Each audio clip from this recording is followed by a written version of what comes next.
बिस्मिल्लाहिर्रहमानिर्रहीम अस्सलाम वालेकुम। एंग्लो नॉर्मन्स पीरियड में आज का हमारा टॉपिक एज ऑफ रिवाइवल। तो बढ़ते हैं स्क्रीन की तरफ। एंग्लो नॉर्मन्स पीरियड में आज का हमारा टॉपिक एज ऑफ रिवाइवल है। एंग्लो नॉर्मन्स पीरियड को हमने 3 हिस्सों के अंदर डिवाइड किया था। सबसे पहले before the age of Chaucer, फिर एज ऑफ चौसर और देन लास्ट पे एज ऑफ रिवाइवल। इससे पहले हम before the age of Chaucer और एज ऑफ चौसर को कवर कर चुके हैं। अब बढ़ते हैं एज ऑफ रिवाइवल की जानब। एज ऑफ रिवाइवल का टाइम पीरियड 1400 टू 1550 AD पर मुश्तमिल है। इसे राइट डाउन कर लें। After the death of Chaucer start the age of revival in England, history of English literature. यानी कि एज ऑफ रिवाइवल जो है, जैसे ही चौसर की डेथ होती है 1400 सेंचुरी के अंदर, तो उसके बाद एज ऑफ रिवाइवल शुरू हो जाती है। एज ऑफ रिवाइवल के अंदर जो अहम काम हुए हैं उनको सबसे पहले हम पॉइंट वाइज पॉइंट समझ लेते हैं, फिर उनकी एक्सप्लेनेशन करेंगे। सबसे फर्स्ट पॉइंट है war of roses. Then second number पे हेनरी 7 की बायोग्राफी को समझेंगे, जिसे हेनरी टूडर या हेनरी डायनेस्टी भी कहा जाता है। नंबर थर्ड पे कैथोलिक और प्रोटेस्टेंट का क्या किरदार रहा है उसे देखेंगे। रेनेसां को देखेंगे और इसके अलावा प्रिंटिंग प्रेस और जो नई इजादात हुई हैं उसे समझेंगे। और नंबर आखिर के ऊपर आकर हम जो है इस एज के अंदर होने वाले हल्के फुल्के लिटरेचर और राइटर्स के ऊपर भी नज़र डालेंगे। डियर स्टूडेंट्स, इन एजेस के अंदर होने वाले लिटरेरी वर्क और फेमस राइटर जो हैं उनमें से एक दो के अगर नाम आप कम भी लिख देते हैं तो गुजारा हो जाएगा, क्योंकि अभी आप फर्स्ट सेमेस्टर में हैं। 8th सेमेस्टर तक जाते हुए आपने एक एक राइटर की तकरीबन एक एक बुक लाजमी तौर पर पढ़ लेनी है। तो इसलिए प्रॉब्लम यह है कि आपने एज को अच्छे तरह से समझना है कि एज का टाइम पीरियड क्या था, इसमें कौन कौन से किंग आए हैं और इसके अंदर क्या क्या काम मेजर जो वो हुए हैं। जो राइटर्स हैं उनकी बायोग्राफी जब आप पढ़ेंगे वो ऑटोमेटिकली पता चल ही जाएगा कि उनकी लाइफ स्टाइल किस तरह से थी और उनकी राइटिंग में वो लाइफस्टाइल किस तरह से नज़र आ रहा है। तो बेसिक चीज़ आपने एज का टाइम पीरियड और इस एज के अंदर होने वाले कामों को याद रखना है और लिटरेरी वर्क के ऊपर भी हल्का फुल्का जो है नज़र ज़रूर रखनी है, इसे मुकम्मल तौर पर नज़रअंदाज नहीं करना। Basically war of roses 2 Royals houses के दरमियान झगड़ा है हुकूमत को लेकर। एक हाउस कहता है कि मैंने हुकूमत लेनी है, जबकि दूसरा हाउस कहता है कि मैंने इंग्लैंड के ऊपर हुकूमत करनी है। यहाँ पे ये वाजे करता चला जाऊँ कि जो हमने एज ऑफ चौसर के अंदर द 100 Years वॉर पढ़ी है वो अलहदा से है, उसे कहा जाता है कि ये एक्सटर्नल वॉर है। और इसको कहा जाता है वार ऑफ रोजेस को ये कि इंटरनल वॉर है, क्योंकि ये इंग्लैंड के बादशाहों की आपस की लड़ाई थी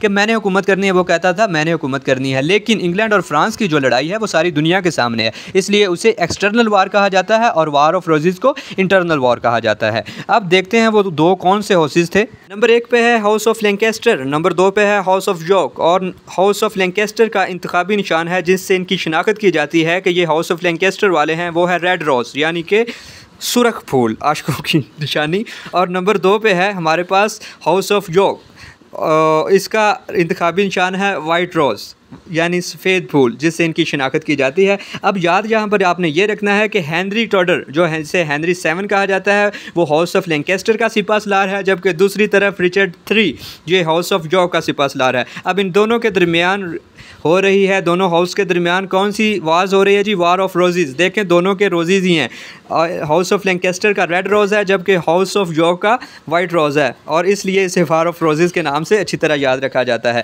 अब ये वाज चलती है 30 साल, 1455 से लेकर 1485 तक, यानी 1455 से लेकर 1485 तक ये वार चलती है। और आखिर में जाके हेनरी टूडर या हेनरी 7 जिसे कहा जाता है, वो रिचर्ड 3 से वार जीत जाता है 1485 के अंदर जाकर, और इस तरह हेनरी टूडर जो है वो इंग्लैंड का किंग बन जाता है और हाउस ऑफ यॉर्क हार जाता है जबकि हाउस ऑफ लैंकेस्टर जीत जाता है। यहाँ पर आपने ये बात याद रखनी है कि ये हाउस जो एडवर्ड 3 था एज ऑफ चौसर के अंदर इंग्लैंड का किंग, ये उसी के सारे फैमिली मेम्बर्स हैं। Also called about Henry 7 it has blood of both houses.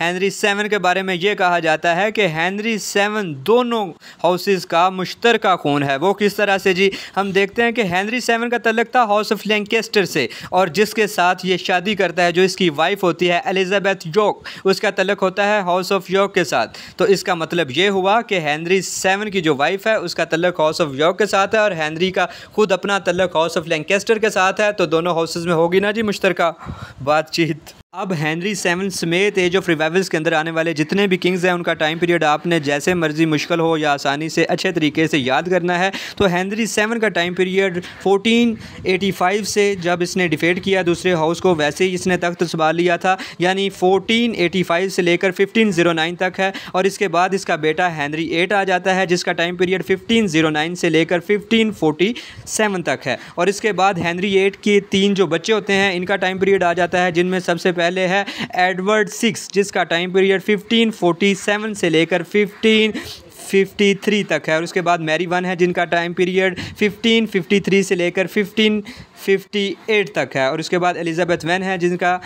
Time period 1558 से लेकर 1603 तक है। आप देखते चले जाएं कि ये रॉयल फैमिली का सिस्टम है, जहां पर एक बंदा जो है वो डिफेट हो जाता है, मर जाता है, उसी की जगह पर दूसरा उसी का ही खून यानी उसका बेटा या बेटी तख्त पर आकर नशीन हो जाता है। याद रहे कि हेनरी 7 के बाद इसका बेटा जो हेनरी 8 आता है, वो एक बड़ा ज़बरदस्त एक्ट पास करता है। उस वक्त रोम जो था वो पूरे यूरोप के जितने भी ममालिक थे, हमें आज भी पता है कि यूरोप एक मुल्क है जिसके अंदर और भी बहुत सारे ममालिक हैं, उन सब को रोम जो था वो चर्च के ज़रिए वहाँ से बैठ के कंट्रोल करता था। किंग की बालादस्ती नहीं होती थी, बल्कि पॉप की प्रीस्ट की बालादस्ती होती थी। जो चर्च ने अहकामात जारी कर दिए वही होना होता था। लेकिन हेनरी 8 ने कहा कि act of the supreme head of the church of the England, के जो किंग है वही सुप्रीम हेड होगा चर्च का भी, और जो किंग के अहकामात हैं वही माने जाएंगे, पॉप और प्रीस्ट के अहकामात नहीं माने जाएंगे। इस तरह से हेनरी 8 ने अपना अलहदा से एक इंडिपेंडेंट चर्च कायम किया था इंग्लैंड के अंदर। तो ये बहुत इस एज ऑफ रिवाइवल का एक अहम पॉइंट है जिसे आपने याद रखना है। ये वो पहला बंदा था जिसने चर्च से बगावत की थी। अब कैथोलिक और प्रोटेस्टेंट का क्या कॉन्सेप्ट है जी? जो चर्च के मानने वाले हैं, जो चर्च के फॉलोअर हैं, जो प्रीस्ट की मानते हैं, जो पॉप की मानते हैं, उन सबको कहा जाएगा कि ये कैथोलिक हैं। जबकि एक दूसरा जो कि तबका बना है, मैंने अभी आपको बताया है कि जो हेनरी 8 था, इसने कहा था कि इंग्लैंड का जो किंग होगा, जो वो अहकामात जारी करेगा, वही जो है वो बालादस्ती होंगे, पॉप वगैरह की हमने नहीं माननी। तो इसी तरह से एक पूरी तहरीक शुरू हो गई थी। मार्टिन लूथर का नाम आपने याद रखना है। इसने इंग्लैंड के अंदर एक तहरीक चलाई थी कि हम रिजेक्ट करते हैं चर्च की तरफ से जो भी अहकामात आ रहे हैं, हम खुद पढ़े लिखे लोग हैं, हम खुद बाइबल की ट्रांसलेशन कर सकते हैं, हम खुद खुदा के साथ, गॉड के साथ कनेक्टेड हैं, हमें किसी प्रीस्ट की, पॉप की ज़रूरत नहीं कि वो हमारे गुनाह हमसे पैसे लेके माफ़ करवाता फिरे, हम खुद जो है वो कर लेंगे। और मार्टिन लूथर के फिर बहुत ज़्यादा फॉलोअर भी बन गए थे। तो इस तरह से इंग्लैंड के अंदर दो तबके बन गए थे। एक था कैथोलिक जो चर्च की मानते थे, पॉप की मानते थे, दूसरी तरफ मार्टिन लूथर की मानने वाले प्रोटेस्टेंट थे जो एहतजाज करने वाले थे कि नहीं जी, हम खुद गॉड के साथ कनेक्टेड हैं, हमें किसी प्रीस्ट की, किसी की कोई ज़रूरत नहीं है, जब हम गॉड के बच्चे हैं तो वो हमारी खुद ही सुन लेगा। हमें पता है कि एज ऑफ चौसर के अंदर ही इटली के अंदर सबसे पहले रेनेसां शुरू हो चुका था। तो इटली रेनेसां की रिफॉर्मेशन की हब है। सबसे बड़ा जो एक गढ़ है रेनेसां का, रिफॉर्मेशन का, वो है इटली। तो अब देखें ये कि इंग्लैंड के अंदर रेनेसां यानी रिफॉर्मेशन जब हेनरी 7 किंग बना तो इसने उस वक्त जो वार ऑफ रोजेस थी वो भी ख़त्म हो गई थी क्योंकि ये किंग बन गया था। और जो 100 ईयर्स वॉर थी वो हमें पता है 1453 के अंदर ही ख़त्म हो चुकी थी। तो इस तरह इसके दौर के अंदर बड़ा पीसफुल रहा है और इंग्लैंड के अंदर दोबारा से जो एजुकेशन का रुझान बढ़ने लग गया। इसने हेनरी 7 ने अपने बहुत सारे स्कॉलर्स को इटली भेजा कि देख के और रेनेसां रिफॉर्मेशन क्या है, ग्रीक एंशिएंट और लिटरेचर समझ के आओ। और वहाँ उधर से फिर जो है वो इटली से इंग्लैंड के अंदर रेनेसां और रिफॉर्मेशन शुरू हो गई। एंग्लो नॉर्मन पीरियड की एज ऑफ रिवाइवल के अंदर जब रिफॉर्मेशन रेनेसां शुरू हो गया, यानी लोगों का एजुकेशन की तरफ रुझान बढ़ना शुरू हो गया, लिटरेचर की रीबर्थ होना शुरू हो गई और लोगों को जहालत से तरक्की की तरफ, मॉडर्निटी की तरफ, यानी डार्कनेस टू लाइट के अंदर चीज़ें आना शुरू हो गई। तो तब एक्सफोर्ड और कैम्ब्रिज यूनिवर्सिटीज़ भी इंग्लैंड के अंदर बनी। सबसे अहम और मेन पॉइंट है जी, एज ऑफ रिवाइवल के अंदर एक्सफोर्ड और कैम्ब्रिज यूनिवर्सिटी इंग्लैंड के अंदर बनती हैं। जब रेनेसां आ गया, रिफॉर्मेशन शुरू होगी, लोगों का एजुकेशन की तरफ रुझान बढ़ना शुरू हो गया, चीज़ें डार्कनेस टू लाइट के अंदर, यानी लोग तरक्की की तरफ जाना शुरू हो गए।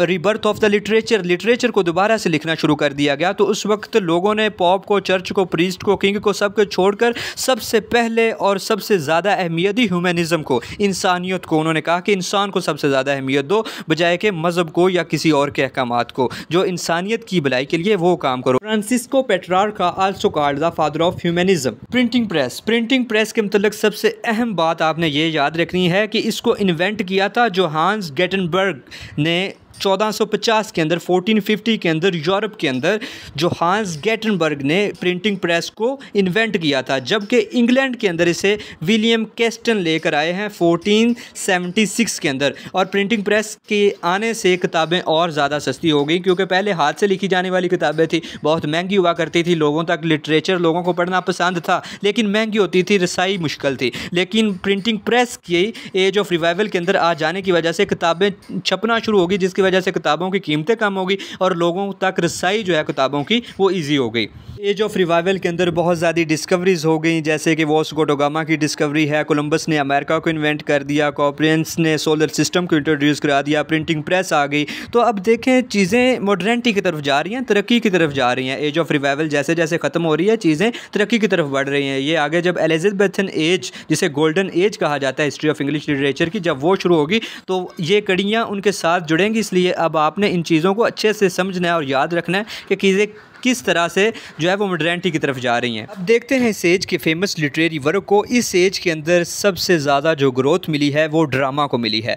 ड्रामा जो है उसके अंदर मिस्ट्रिकल ड्रामाज लिखे गए हैं, मेरिकल ड्रामाज लिखे गए हैं और विर्चुअल ड्रामाज लिखे गए हैं। अब आपको पता ही है कि जो मिस्ट्रिकल ड्रामाज हैं वो बाइबल की ट्रांसलेशन, मजहबी मामलात उनके अंदर डिस्कस किए जाते हैं, वो करके दिखाया जाता है, एक्ट ऑन द स्टेज। और उसके बाद जो मोरालिटी प्लेज हैं इनके ऊपर, विर्चू के ऊपर जो है वो कंसंट्रेट किया जाता है। और जो मेरिकल प्लेज हैं इनके अंदर लाइफ ऑफ द सैटर्न्स को डिस्कस किया जाता है। ग्रोथ हुई है एज ऑफ रिवाइवल्स के अंदर लिटरेचर की, और उसके अंदर ड्रामा की बहुत ज़्यादा ग्रोथ हुई है। इंटरल्यूड्स भी ड्रामाज की ही एक वेरी शॉर्ट किस्म है जिसके अंदर पॉलिटिकल और रिलीजियस इश्यूज़ को डिस्कस किया जाता है। तो इंटरल्यूड्स जो है ये भी एज ऑफ रिवाइवल के अंदर ही इसे इंट्रोड्यूस करवाया गया है। इसके अलावा एज ऑफ रिवाइवल के फेमस जो पोइट और राइटर हैं उनके अंदर जॉन से किल्टन और अलेक्जेंडर बार्कले, स्टीफन हैवेस के नाम जो हैं वो नुमाया है।